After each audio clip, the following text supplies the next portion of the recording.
Welcome to the Lose Weight, Live Life podcast.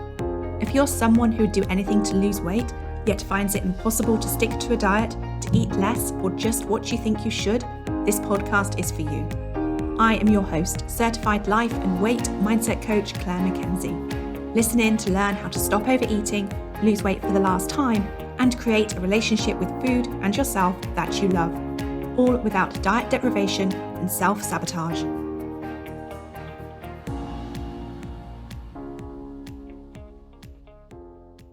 Hi everyone, and welcome to this episode of the Lose Weight, Live Life podcast. I'm really glad to be here with you, and I'm especially excited about today's conversation because it's one that truly sits at the heart of everything that I teach in the Lose Weight, Live Life Academy and my Finding Food Freedom private coaching program. Today, we're going to explore the idea of how to eat right for you. And I say for you very intentionally because I don't believe there's one right way to eat. The right way to eat is completely individual. It's not based on what's trending or what's popular or what someone else is doing on Instagram. It is based on you, your body, your life, your preferences, your goals, and even your values. You are completely unique. Your body is different to every other body, and your day-to-day life, your work schedule, your family responsibilities, your sleep patterns, your history with food, it's all entirely your own. So it makes complete sense that the way you nourish yourself should also be your own and unique to you. Now, in today's episode, I want to talk through the foundational principles of how to eat right for you. We're going to unpack some of the unhelpful beliefs you may have picked up over the years, and I'm going to offer you some new ways of thinking that will empower you to connect more deeply with your body and with food in a way that is peaceful and sustainable. This is not about me giving you rules to follow. This is about helping you remember how to trust yourself again. I'm here to be your guide, but you are going to be the expert. So let's start there with the first principle. You are the best authority on you. And I want to take a moment to really let that sink in, because in a world that constantly tells us to look outside of ourselves to find the perfect plan or the right diet or the person who's cracked the code, this can feel quite radical. But I really want you to hear it. You are the only one who lives in your body. You're the only one who knows what it feels like to wake up in the morning after a poor night's sleep, or what foods energize you versus drain you. You know when you're truly hungry and when you're eating because you're tired or stressed. You know when you feel light and vibrant after a meal, and you know when you feel bloated and sluggish. You experience all of that, not me, not a nutritionist, not an influencer, or a doctor, or a book author. You. And that means that your body is the most accurate source of information available to you. The challenge is that many of us have been conditioned to ignore that information, to follow someone else's rules, even when those rules don't sit right. You might have eaten because the clock said it was lunchtime, even though you weren't hungry. Or you forced yourself to finish a certain number of calories or macros, even though you were full. You may have overridden your body's signals so many times that you're not even sure what they feel like anymore. But here's the good news. That connection is never lost. It can be quietened, yes, but it can also be rekindled. And it starts with tuning in and paying attention to what your body is telling you. In the Lose Weight, Live Life Academy, this is exactly the kind of work we do. You learn how to really tune into your physical hunger, emotional hunger, and the cravings that can sometimes feel overwhelming. You learn how to distinguish between them, not so that you can control them, but so that you can respond to them with insight, understanding, and compassion. We take a deep dive into self-awareness, helping you understand your thoughts, your feelings, and your behaviors around food more clearly than you likely have ever done before. Because when you know yourself on that level, when you're truly willing to become an expert on you, everything starts to shift. You begin to make decisions that support your goals, not because you're forcing yourself to, but because they simply make sense, because they feel aligned.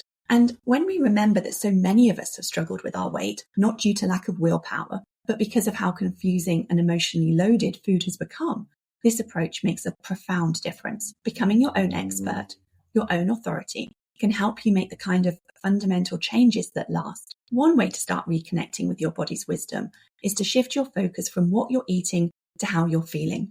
We're so often taught to track food, count calories, measure portions, analyze ingredients.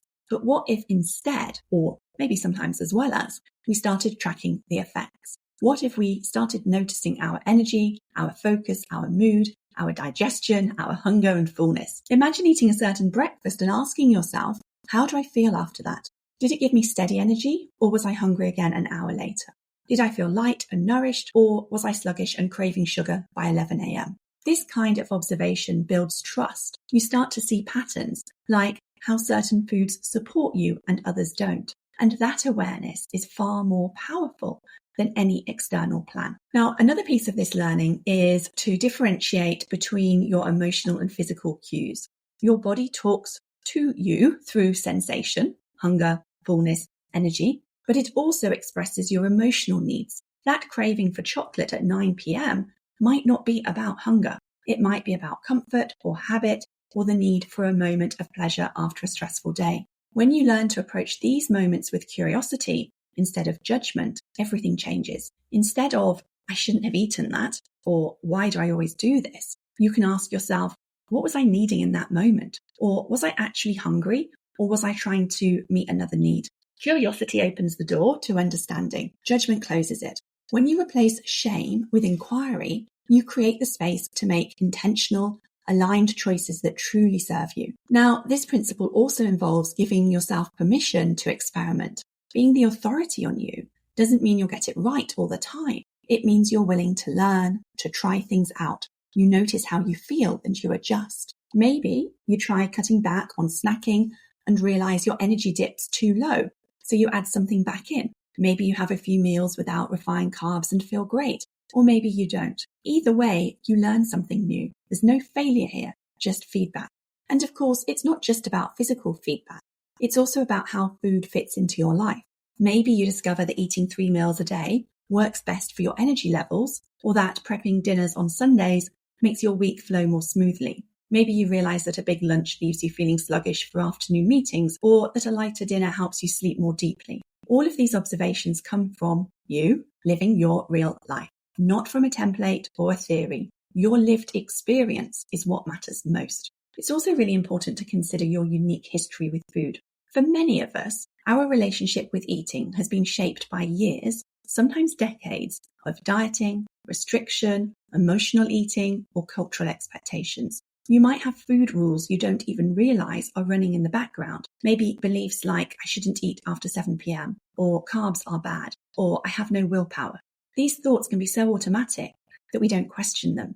But when you start listening to your body more and trusting yourself, you might realize those rules don't actually apply to you. Or maybe they used to, but they don't anymore. Your body is always evolving. What worked 5 years ago might not work now, and that's okay.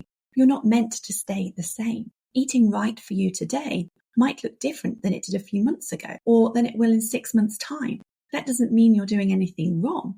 It means you're paying attention. Another thing I want to say about being the authority on you is this. It also means being willing to look at how food supports your emotional and mental well-being, not just your physical health.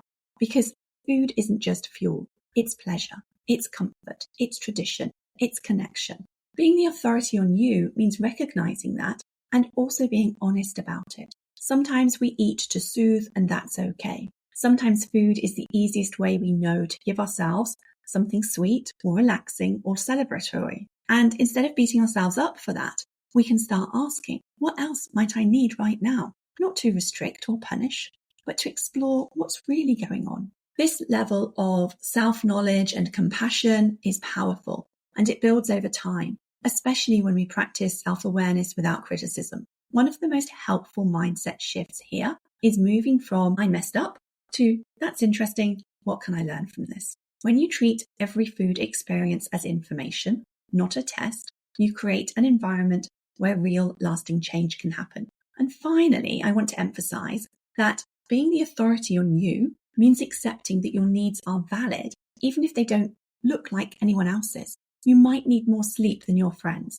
or more protein in your meals, or more time between eating and working out. You might eat more than someone else and still be nourishing your body beautifully. You might need more structure or less. You might want to eat mindfully at the table or eat something comforting on the sofa in your pajamas. All of it is okay as long as it works for you. So as we wrap up this first principle, I'd love you to take a moment to reflect. Where in your eating life have you been handing over your authority? What would it look like to reclaim that trust in yourself? Where might you already know what supports you, but you've been afraid to own it because it goes against someone else's rules? How could you begin this week to simply notice, without judgment, how food makes you feel? You are the expert, you are the guide, and when you start listening to your body and honouring your own needs, you create a way of eating that's sustainable, freeing, and deeply respectful of who you are. So we're moving on to the second core principle of learning how to eat right for you. It's this: the answer does not exist out there. Now that might sound a little provocative, especially if you've spent years trying to find the right program, the right diet, the right expert, the right routine. It's incredibly common. Many of us have grown up in a world where we've been taught to believe that if we just follow the right method, if we just find that golden ticket diet plan, then everything will fall into place. But I want to offer you a different way of thinking. The multi-billion-pound diet industry thrives on the idea that you don't know what's best for you, that someone else must know better, that the answers are out there if only you buy this book, follow that Instagram account, sign up for this challenge, or eliminate these foods. And the problem with that is that it trains you to look away from yourself. It pulls your attention outward, convincing you that you need more rules, more discipline, more control. It keeps you believing that you're the problem and that the solution lies in the next big thing, new thing. That's how diet culture survives, by creating the belief that you are not enough and that the fix is just one step away. But here's the truth. You don't need more rules. You need more inner wisdom. One of the very first things we do together in the Lose Weight, Live Life Academy is guide you step by step through the process of creating your own personal food framework. Not a diet, not a plan you copy and paste, but a set of self-chosen principles that reflect how you want to eat in a way that works for your body, your lifestyle, and your values. And the benefit of that is enormous. When you create your own guiding principles, you stop relying on someone else to tell you what's right or wrong. You begin to make choices from a place of clarity and self-trust. You're no longer flipping from one trend to the next or second-guessing yourself at every meal. Instead, you're anchored, grounded. You've got a compass that's been built around you, and it gives you something steady to come back to no matter what life throws your way. That doesn't mean you'll always get it right, but it means you'll know how to regroup when things go off course because you've created the map. You're no longer trying to follow someone else's. That's the real work. It's not about willpower. It's about ownership. Because here's what often happens. You find someone online, an expert, an influencer who shares their food philosophy, and it sounds convincing. Maybe they've lost a lot of weight, or they have glowing skin, or they swear that this approach changed their life. So you try it. You buy the ingredients, you set the rules, you commit, and at first, maybe it feels exciting. Maybe you feel relieved. But then life happens. Maybe the plan doesn't quite fit into your schedule. Maybe the food prep is more than you can manage. Maybe it leaves you feel hungry or tired or deprived. But instead of questioning the plan, you question yourself. You think, I must be doing it wrong. I need to try harder. And before you know it, you're back in that loop where food becomes a battle and your body becomes the enemy. Even well-meaning advice can become noise if it disconnects you from yourself. It can drown out your intuition. And when that happens, we stop listening. We follow rules rather than rhythms. We become rigid rather than responsive. We eat by numbers instead of by need. There is no magic formula. There is only your body, your lifestyle, and your mind. Those three things, when honoured together, create your own personal way of eating well. And what that looks like will be different for everyone. You might thrive on 3 square meals. Someone else might want smaller, more frequent meals. You might love a big breakfast or prefer something light. You might feel best with a warm lunch and a lighter dinner. You might need to snack. You might not. And all of it is okay as long as it works for you. And that's why I always say you don't have to choose one plan and follow it religiously. It's okay to take bits from different places and experiment. Take what serves you, leave what doesn't, combine what you learned in your own way. That's what makes it yours. The most powerful thing you can do is understand your own tendencies and patterns. Maybe you know that skipping lunch always leads to overeating later, or that sweet snacks leave you craving more, but that protein keeps you steady. Maybe you've realized that when you're overtired, your body asks for energy in the form of food, but what you actually need is rest. These kinds of insights aren't written in a book. They come from paying attention to your life, from living in your body. from noticing what helps and what doesn't. That kind of self-knowledge is more useful than any plan you could buy. The truth is that consistently seeking new plans, bouncing from diet to diet, or from one set of rules to another, can actually delay real progress. Because while it might feel productive, it keeps you looking outside instead of looking in. And when you're always chasing the next thing, you never stay still long enough to hear what your own body is saying to you. This is why, as your coach, I will never have the final say on what or how you should eat. That might surprise some people, but I don't believe in creating dependence. My role is to guide you, ask you powerful questions, offer you knowledge and frameworks and insight, but you will always be the one making the final call, because that's how you learn to trust yourself. That's how you become more resilient and consistent, not following orders, but through choosing what works for you. When you stop outsiding your food decisions, you start owning your journey. That shift from passive follower to active participant is where the transformation happens. It's not about doing what someone else says. It's about taking radical responsibility for yourself, not in a harsh or punishing way, but in a way that says, I trust myself to learn. I trust myself to figure it out. I trust myself to change my mind. I trust myself to know what I need. This doesn't mean you have to do it alone, but it does mean that you stay connected to yourself whilst receiving support. You ask for help without handing over your power. You stay curious and open, but grounded in your own experience. So if you've been jumping from one eating style to another, always hoping the next one will be the one that finally works, I want to invite you to pause. What if, instead of starting another plan, you started a conversation with yourself? What have you asked? What's worked well for me in the past? What hasn't? What do I know about my body that I've been ignoring? What do I want my relationship with food to feel like? Let those questions guide you. Not rules, not trends, not fear. Let you guide you. Let's move on to principle number 3. Okay. Addressing how to eat right for you is knowing that you will want to upgrade your thoughts about food in a light of the most current understanding of how our bodies work, and as a part of that, your nutritional understanding.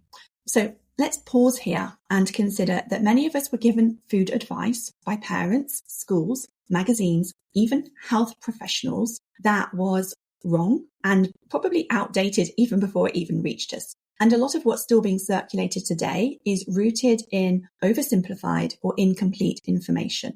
Let's take the old eat less, move more advice, for example. You've probably heard that phrase 100 times. It sounds logical. If you take in fewer calories and burn more energy, then surely you'll lose weight. But here's the problem. It's not that simple.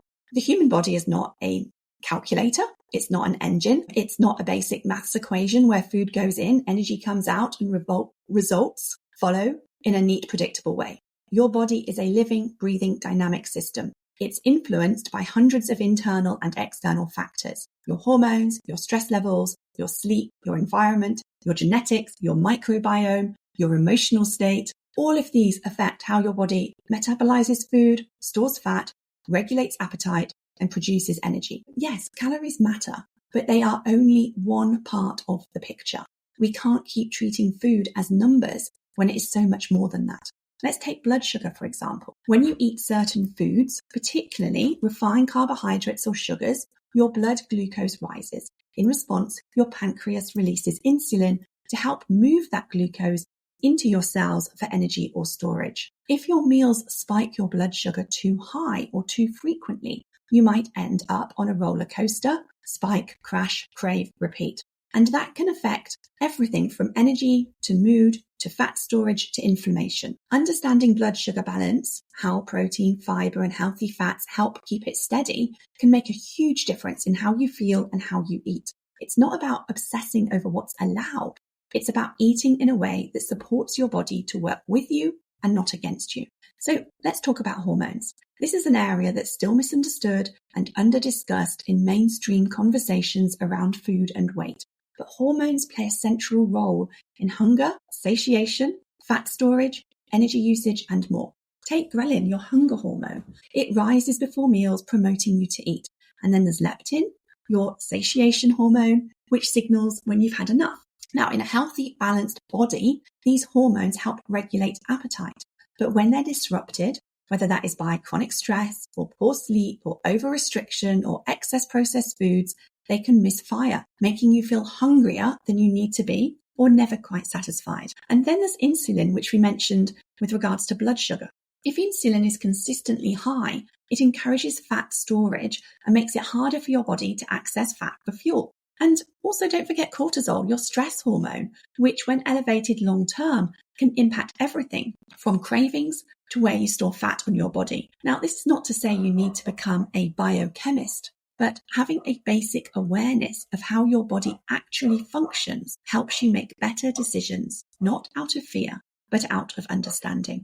You might like to know that every month in the Lose Weight, Live Life Academy, we focus on a single theme. And in April, we were untangling some confusion and helping everyone cut through the noise around what is truly kind of healthy to eat. We've explored myths and marketing around dietary fats. We then took a clear look at carbohydrates, sugar and sweeteners, and we examined the real impact of processed and ultra-processed foods. We also revisited the calorie conversation, looking at why the calories in, calories out model is too simplistic and what really affects how your body uses and stores energy. We looked at that in detail. And we reviewed the latest science behind popular diets like keto, plant-based and low FODMAP to help the members of the Academy make truly informed decisions about what's right for them. It was a really powerful month full of clarity and insight and that beautiful combination of science and self-awareness. And I just want you to know that's exactly what the Lose Weight, Live Life Academy offers.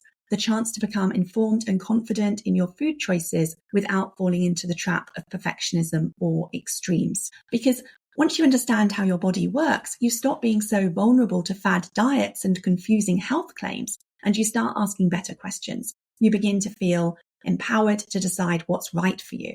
And that's where real change happens. For example, once you decide how insulin works, you might decide to reduce snacking, not because it's a rule, but because you've noticed your energy improves and your appetite regulates. And once you understand how cortisol and sleep affect your cravings, you might begin prioritizing rest and stress reduction, not just for your well-being, but because it helps you feel more in control around food. It becomes less about what you're cutting out and more about what you're bringing in. Nourishment instead of restriction, stability instead of spikes, energy instead of exhaustion. You also start to question the food thoughts and habits you've carried for years. Beliefs like fat is bad, or eating late is unhealthy, or I need a snack to keep my metabolism going. Some of these ideas may still hold truth for you, but others you may be ready to let go of. And being willing to challenge and update those beliefs is what opens the door to real transformation. You don't have to become an expert, but developing a little bit of nutritional literacy, understanding the role food plays, not just in weight, but in energy, hormones, mood, metabolism, gives you agency. It gives you freedom because you're not blindly following advice. You're choosing what works. And perhaps even more importantly, it allows you to shift your mindset around food, because changing how you eat isn't just about what's on your plate. It's about how you think and feel about eating. If your food choices are driven by fear, guilt, or frustration, it won't matter how healthy the meals are. It won't feel peaceful or sustainable. But if your choices come from self-understanding and genuine care, if they support how you want to feel, you begin to build a relationship with food that actually supports your life. So if you're realizing that some of your food thoughts need updating, that maybe you've been holding on to outdated ideas, or that your understanding of how your body works could do with a refresh, I invite you to see that as a good thing. This is growth. This is you stepping into a new phase of your relationship with food, one that's based on truth, not trends. So let me leave you with some reflection. What food beliefs have you been carrying that no longer serve you? Do you see food as nourishment or as something you need to control? Where might you benefit from learning more about how your body actually works? And how can you approach your learning with kindness, not perfectionism? Okay, I've got another principle for you, one that is essential to help you create real lasting change. And that is think long-term, no short-term fixes. This is where we shift our mindset away from urgency and instant results and into something far more powerful and sustainable. It's about looking beyond the next 2 weeks or next 2 months even and asking a much more important question. Could I eat this way for the next year, 5 years even? Could I imagine living like this not during a good week, not just during a good week, but through busy seasons, holidays, and emotional moments? Because if the answer is no, if the plan feels too rigid, too joyless, too unrealistic, it's probably not the right path for you. Because change that only lasts until the next stressful day or the next off-plan meal isn't change. It's a pause. It's a holding of a breath. It's a kind of hanging on to the tightrope, and you decide, and you deserve more than that. Quick fixes are tempting, I know. The promise of dropping a dress size in a fortnight or kickstarting your metabolism overnight can be seductive. But most of us already know where that road leads. Yo-yo dieting, exhaustion, metabolic confusion, slowed metabolism, emotional whiplash, and perhaps most damaging of all, that deep internal frustration of why can't I just stick to it? Here's the truth. It's not you. It's the approach. When we try to force short-term results with methods we cannot sustain, we're setting ourselves up for cycles of guilt and defeat. But when you choose the long game, when you allow slow, steady progress that fits into your actual life, you create something completely different. You create trust. You build consistency. You begin to live in a way that feels like you. This means being willing to progress slowly, not because you're lazy or unmotivated, but because you're wise enough to know that lasting change takes time. Your body and your brain need space to adjust. Habits need repetition. And healing, whether it is physical or emotional, is not linear. It also means stepping out of the on the wagon, off the wagon mentality, because there is no wagon, no rigid, unsustainable set of rules to fall off. Then there's no failure either. There's just life, learning, realignment, course correction. A bad day isn't a reason to start over. It's a chance to reflect and continue. And here's where it gets really good. When you start thinking long term, you start making decisions not just for your next weigh-in or your next event, but for your future self. The version of you a year from now, 5 years from now, the woman you're becoming. How does she want to feel in her body? How does she want to eat, move, live? When you make food choices with her in mind, everything changes. You become more grounded. You start to prioritize habits that nourish both your health and your happiness. You stop chasing fast results and start cultivating a way of living that supports you across every season of life. And importantly, long-term thinking helps you approach the inevitable mistakes and detours with far more grace, because they will happen. You'll have busy weeks, emotional days, celebrations, holidays, illnesses, disruptions. That's life. But instead of seeing these moments as failures, you'll start to see them as part of the process. Opportunities to learn more about yourself, to get better at returning to what works. When you know that one meal, 1 week, or even 1 month doesn't undo everything, you release the pressure to be perfect. You let go of the desperation, and in its place, you create space for curiosity, for exploration, for a relationship with food that's grounded in kindness and not control. So let me ask you, what if you stopped trying to get there quickly and instead focused on getting there well? What if you asked, what would support me, not just this week, but in this chapter of my life? What if your goal wasn't to stick to a plan, but to create a way of eating that you can actually enjoy for the rest of your life? This is what long-term thinking gives you. It frees you from the cycle. It gives you room to grow, and it invites you to build a way of living that supports every part of who you are. And the last thing I want to talk about, something that often gets overlooked when we think about changing the way we eat, but it's absolutely vital. And that is that you have to be willing to do things differently. If you've tried the same approaches, the same foods, the same strategies over and over again, and they haven't worked long term, it might be time to gently let them go.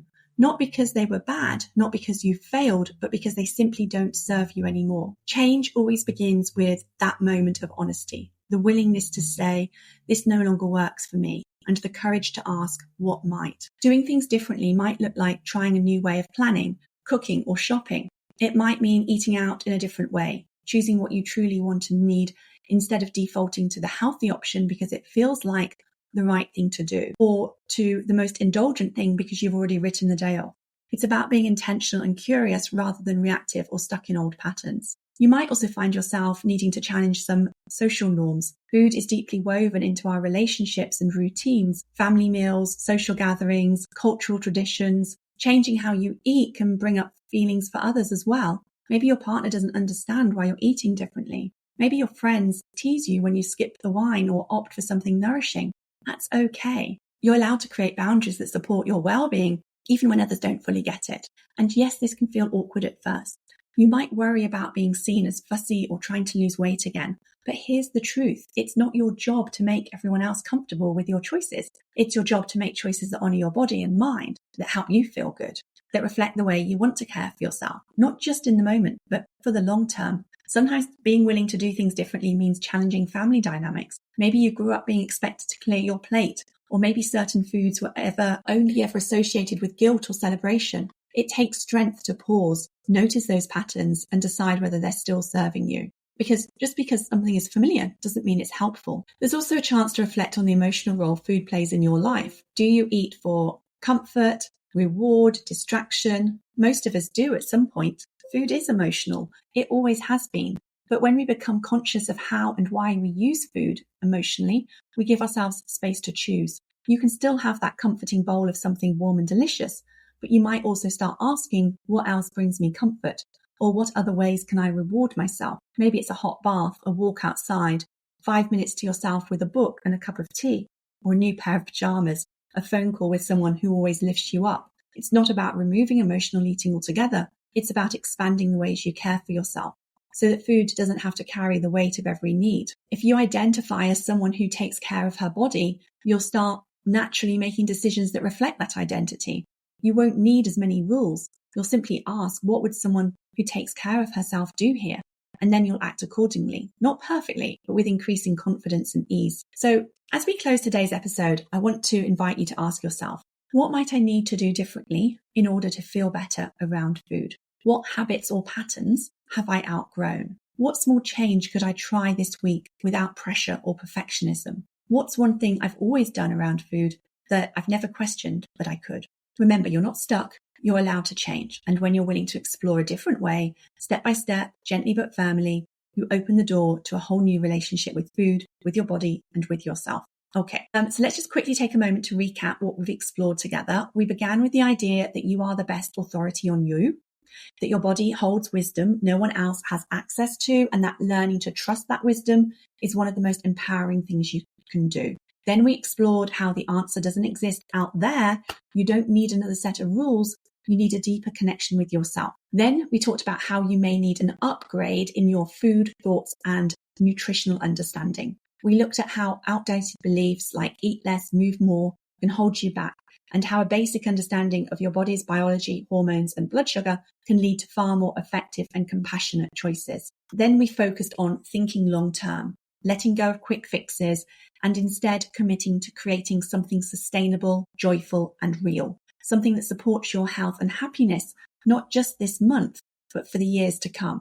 And finally, we explored the importance of being willing to do things differently, because if what you've been doing isn't working, it's okay to try something new. In fact, it's necessary, and it doesn't have to be radical. Small shifts done consistently and intentionally can change everything. Okay, so thank you for listening today. Thank you for being open, and thank you for being willing to do the work, not just of changing how you eat, but of changing. If this episode resonated with you, please consider sharing it with a friend or leaving a review. It helps others find the podcast, and it means so much to me. And if you want to support applying these principles in your life, I'd love to invite you to join me inside of the Lose Weight, Live Life Academy, where we do this work together every single week.